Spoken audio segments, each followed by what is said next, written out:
So recently when we did the video about upgrading Phil to Threadripper 9980X, crazy big-ass CPU, as if it was a Idiocracy's Carl's Jr.'s big-ass fries.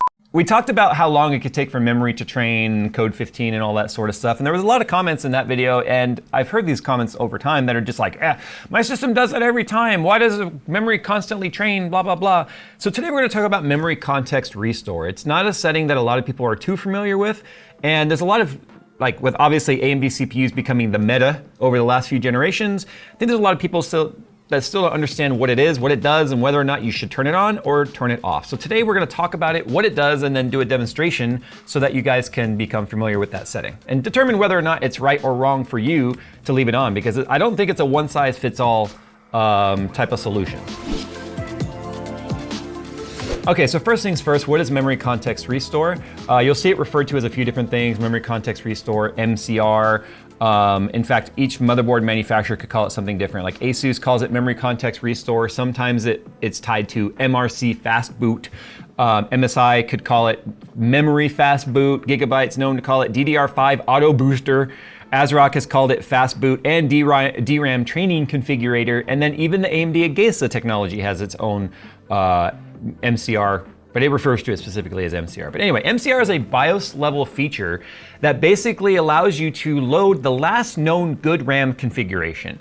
If you are running, doesn't matter whether you're running DDR4 or DDR5, when you load RAM, and you got those numbers on the RAM itself, so you got like 6400, then you might see 30-96-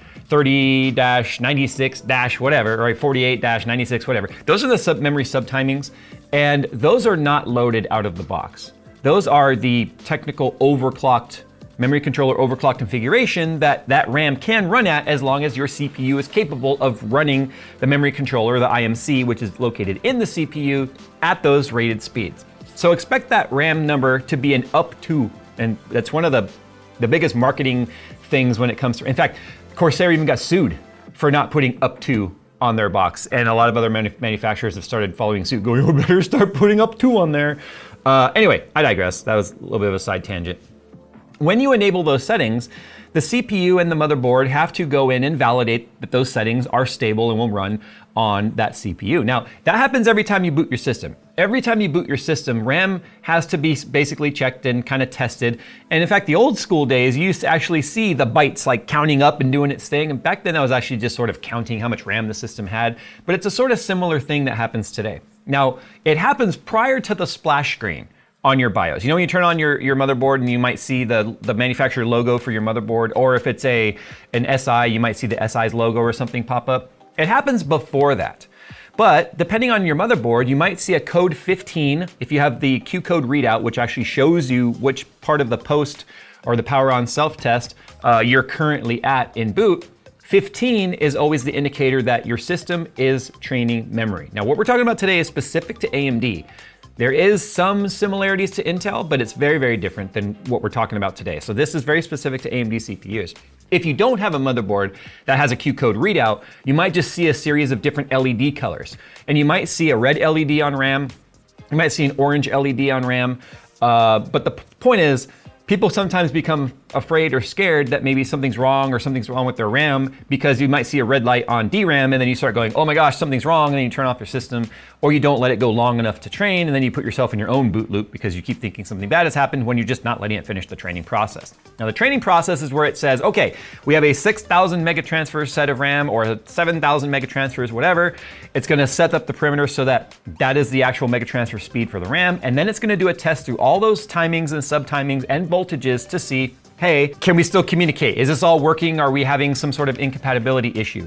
If it works, then typically after the memory has trained, the system might do a quick restart where you see those LEDs cycle through again, or on the Q code readout, you'd see it go from 15 back to 00, which is CPU initialization, and then start going through the post process again, and then boom, flash screen, and you're good to go. Now, depending on whether or not those settings validated, you might see that all happen again, and then you might see 15 again. And what could potentially happen there is one of those subtimings or something might have been a little too tight, or maybe it was just slightly unstable, and the CPU and the BIOS and the IMC was able to communicate well enough to say, hey, that setting isn't good. And then it will start to loosen up those timings slightly. and then determine what the max fast speed is that it could potentially run up to the number on the box. And it might do that 2, 3, 4 times before you actually get a full boot. The first boot, the first time you put a CPU in the motherboard and you put that RAM in that motherboard, the very first boot is always the longest. Even longer than later on, if you were to unplug your system and move it across the room, or hell, move it across the country and it stays unplugged for days at a time, when you plug it back in and run it again, it will never take as long as that very first boot, because there is system parameters that are saved into the CMOS, so it at least has a better starting point than trying to figure out everything from the beginning. The only time you might notice it takes a little bit longer, again, is if you do a full CMOS clear or a full BIOS update, which is basically now making it seem like a whole new configuration again. But my point is, if you don't have something like memory context restore enabled in your system, that training process can happen every single time you restart your system. Memory context restore says, okay, these are the last known good configurations, good voltage, good timings, and good mega transfers. It knows what channel each slot is in. Now, each stick has its own registered address. So if you were to switch the sticks to different slots, it would do it all over again. It's that sensitive. So, especially as DDR5 RAM speeds have gotten so fast.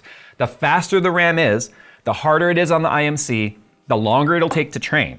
So keep that in mind too. Not just capacity, but also speeds. If you have a lot of capacity, let's say you put RAM sticks in every single slot on your motherboard, it will take even longer because it does it per stick. So just keep that in mind. But back to the whole point of this video, memory context restore says load the last known good configuration. So that means it'll just do a quick validation. You might see 15 on your motherboard flash for only a few seconds rather than maybe a minute or two, and then the system's up and running. Now you might be going, Jay, that sounds fine. Why would we want to ever change that then? Well, believe it or not, over time, things can change with your system. Your system is always just slightly degrading. Usually it's impossible to measure that. Unless you're in an Intel 13th or 14th gen system, then it becomes really easy to measure that. As you use your system over time, things can become more unstable. Believe it or not, it's just the nature of the beast. So many of these systems today, with the high frequencies of CPUs, the high cache frequencies built into the motherboards, and the high speeds of chipsets, things can sometimes, often even out of the box, be running right on the edge of stability. And usually the only thing that determines whether or not you're stable or unstable is going to be the memory. So the memory is just another weight on the CPU when it comes to stability. Now you use a system for months or years, and you might notice over time things start to become a little less stable. Now that's specifically if you're running overclocks and stuff, and that's where degradation really kind of shows, is if you've overclocked your system and then it becomes a little less stable over time.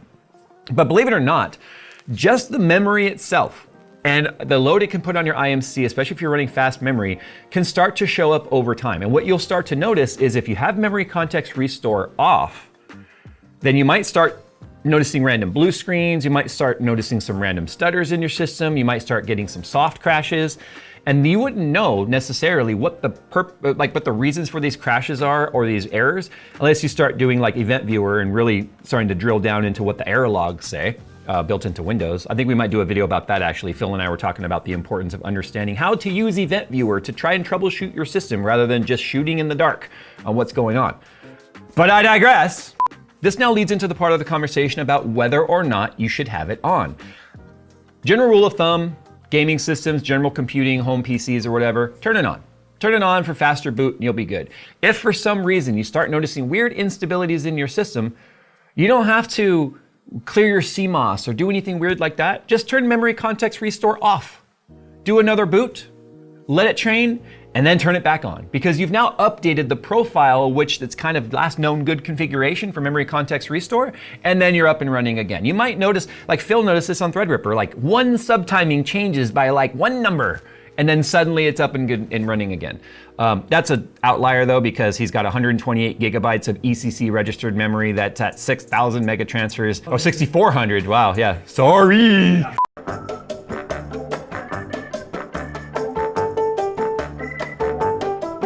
So memory context restore though, if you need the most stable possible platform, let's say you are doing very important work that is absolutely positively crucial, no pun intended, that the memory be as stable as possible. You gotta eat the longer boot times and leave MCR off. That way, every single time you start your system, it retrains the memory.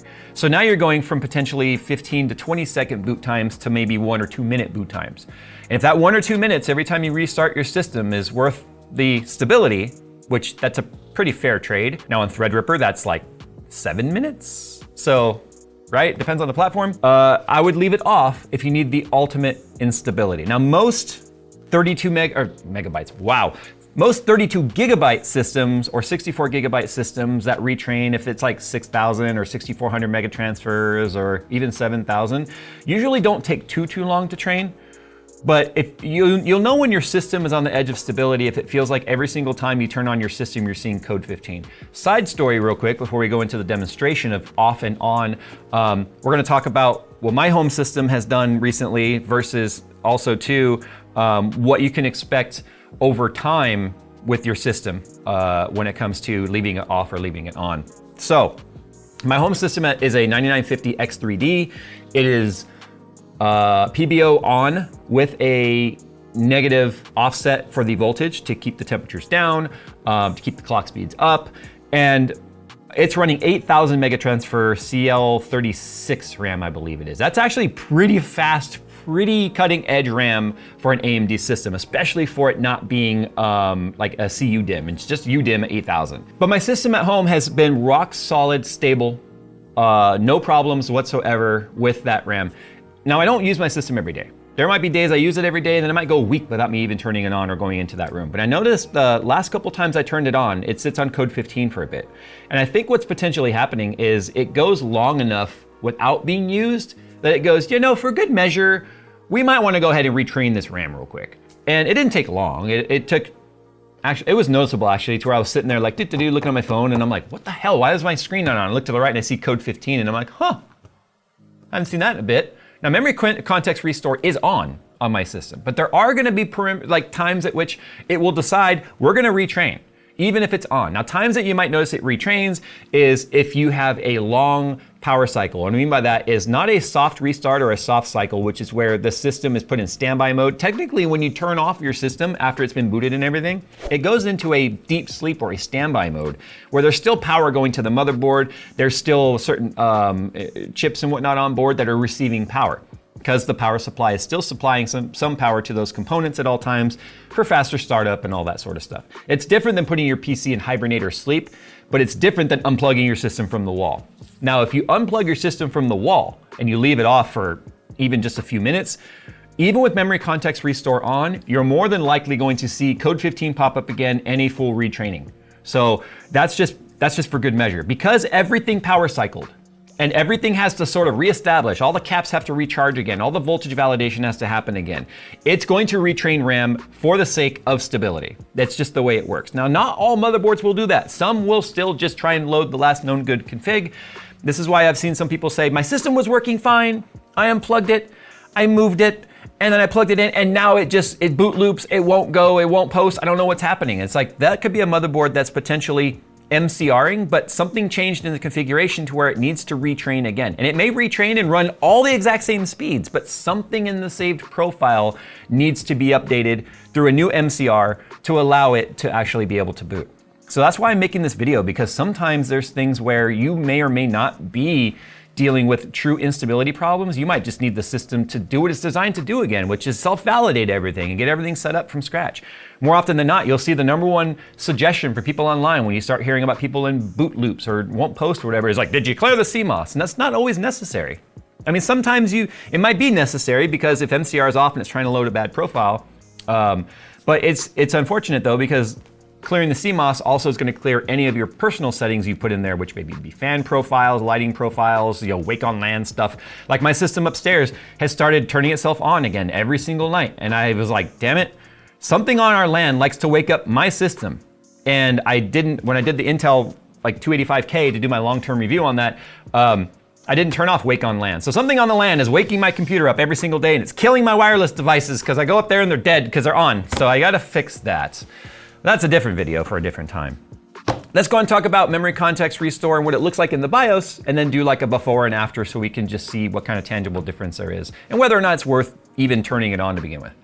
Okay, so obviously your BIOS will look different than this one probably. This is the latest BIOS from Asus. It actually looks a lot nicer than even some of the older ones, but it's gonna probably look different for you.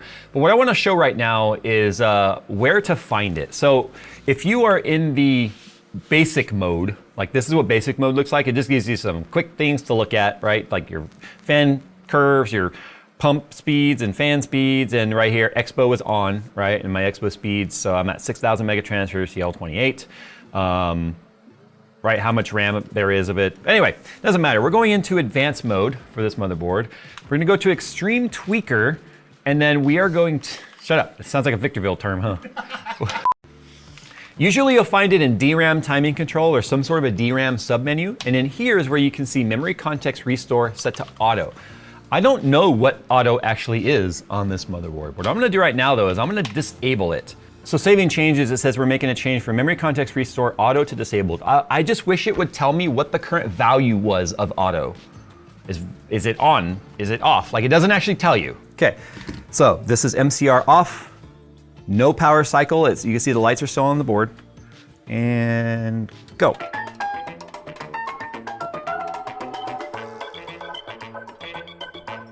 About exactly 1 minute to splash screen. But now let's see how long it takes to get to desktop, which should only be a few seconds from this point. Minute 24 with memory context restore off and without a power cycle. So what I'm gonna do right now is I'm gonna go ahead and, oh, and I wanna point out, like I said, if you see it do that more than once, you see it do a restart and then 15 again, that means something in the first training triggered, hey, that's not good, let's do it again, let's adjust some things. And it will self-adjust until it finds a setting at which it can actually start. It will eventually do that all the way down to JEDEC base speeds if it needs to. If your IMC is just that poor that it can't run anything above standard JEDEC speeds, which is I think 4,800 megatransfers and like CL42 or something like that, it will train all the way down to there to eventually it will post. It's just, it might take a lot of times to do that. Things have improved for AMD. AMD had some RAM issues for the early Ryzen years, and even the early AM5 stuff had some issues, but it's pretty solid now. But a minute 24, again, my recommendation, if your system needs to be as stable as absolutely possible, leave it off if a minute 24 boot time is okay for you. I think that's a fair trade. A minute and a half for ultimate stability, that's fine. But if you're super impatient, then you'll do memory context restore on. And it sucks because right now I want to restart to get into the BIOS, so I have to wait for it to train again, just to enable memory context restore, to have it train again, to me to be able to turn it off, to then turn it on to get you a new time. So it's gonna be about 3.5, 4 minutes before I get to that point. So we'll be right back. Now we're gonna measure the boot time of a cold start. Actually, it's a warm start technically, because it's not the first time being powered on after power loss, but it is, MCR is on and it has trained. So this is technically the third boot now. And go.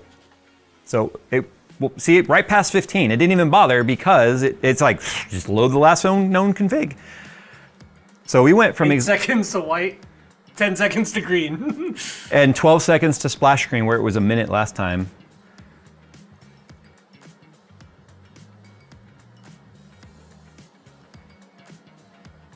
I still think the spinning wheel in this system lasts a little longer than some of our other ones, but